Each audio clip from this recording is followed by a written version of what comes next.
So, I mean, I thought it was very interesting to see in the wake of this altercation in the Oval Office that President Ramaphosa then promptly returned to South Africa and appeared in Parliament answering a parliamentary question put to him, I think, by the Freedom Front Plus around the potential for ending BEE in South Africa. I think very good question. And he seemed to double down on the policy.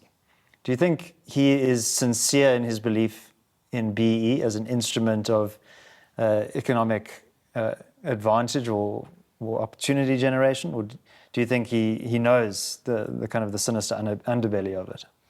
It was remarkable when in Parliament he said that he's baffled by the suggestion that BEE is harmful to the economy. And he actually used the word baffled.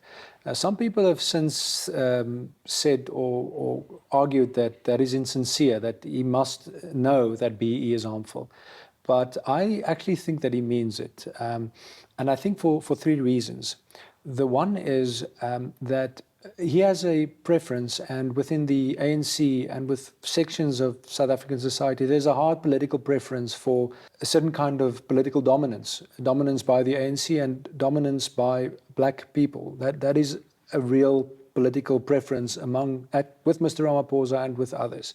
You'll see this in the way he speaks about our people. And that doesn't mean that he dislikes white people or that he's a hardline aggressor or anything like that. But he has a strong preference, and his party has a preference. And I think we must just understand that that is real, and whether we like it or not, that is the way his party approaches it. Now, of course, he presents this in the terms of equality. He says that there's a problem with equality. But I think that the equality, once you analyze what it means, once you analyze what BEE means, what employment equity means, it means that there is no room in this country within that ideological framework of political preference for a family-owned business with 50 or more employees that can be run by the family. It has to be, ownership has to be transferred to black people, a majority ownership, and the majority of employees and management and so on has to be black. This is the policy of the South African government.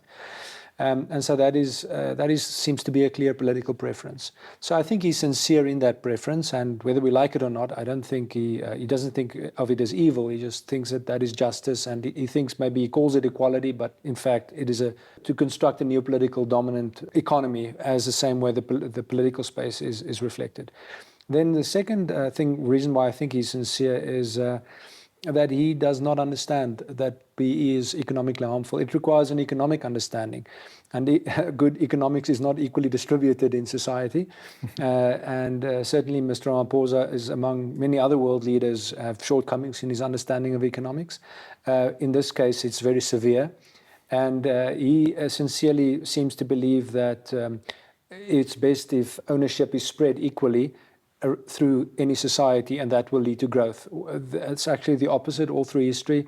Some people are good at being stewards of capital, and other people are better at being employees. I'm an employee. I'm not a steward of capital, a little bit that I've built up over time. But some people, like very successful industrialists, have proven themselves to sort of refrain from consuming everything they own. They actually leave everything in production structure, and that helps society. But that's an economic understanding. If you don't understand it or don't agree with that analysis, then you can go down a bad path. So I'm afraid he's unfortunately, his analysis is wrong.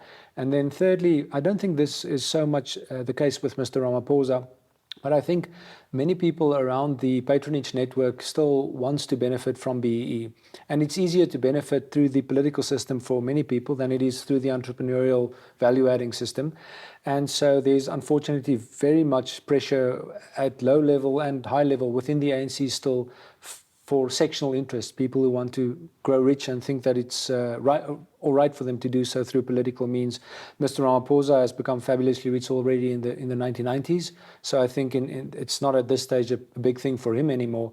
But those are the three reasons why I think BEE has staying power, why Mr. Ramaphosa has come to double down, and why that doubling down is finding favor within his party and is likely to remain there, and it will only become less through strong opposition. It won't dissipate by itself.